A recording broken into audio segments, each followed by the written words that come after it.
اللہ تعالیٰ نے مجھے ان کی اولاد میں شامل فرمایا ہے، اس شجرہ نسب میں مجھے شامل فرمایا کہ جو شجرہ نسب جا کر حضرت ابوبکر صدیق رضی اللہ تعالیٰ عنہ سے ملتا ہے، تو اس لیے میرے لیے یہ سعادت اور زیادہ دو چند ہو جاتی ہے کہ اس علاقے میں آنا اور اس مدرسے میں آنا کہ جو میرے جد امجد کے نام سے موسوم ہے۔ اب تعالیٰ جل شانہ اس مدرسے کے اوپر اپنی رحمتیں اور خاص برکتیں نازل فرمائے،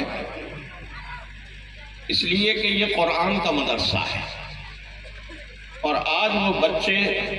مبارکباد کے مستحق ہیں کہ جو بچے آج حفظ قرآن مکمل کر رہے ہیں۔ نہ صرف یہ کہ وہ بچے مبارکباد کے مستحق ہیں، بلکہ ان کے والدین مبارکباد کے مستحق ہیں۔ ان کے والدین کو بہت مبارک ہو کہ اللہ تعالیٰ نے ان کے بچوں کو حفظ کی سعادت نصیب فرمائی۔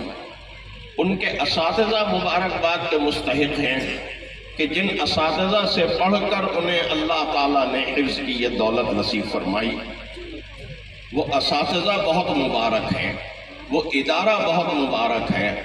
اس ادارے کے منتظمین اور محتممین بہت مبارک ہیں، اور اس ادارے میں پڑھنے والے یہ معصومین، یہ پیارے پیارے بچے، یہ بہت مبارک ہیں۔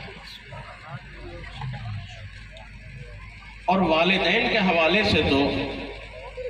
یہ بات رسول اللہ صلی اللہ علیہ وسلم نے ارشاد فرمائی کہ جو بچہ قرآن کریم حفظ کرتا ہے اور اس پر عمل کرتا ہے،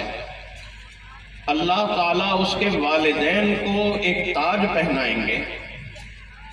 اور وہ تاج ایسا ہوگا کہ جیسے سورج تمہارے گھروں میں طلوع ہو گیا۔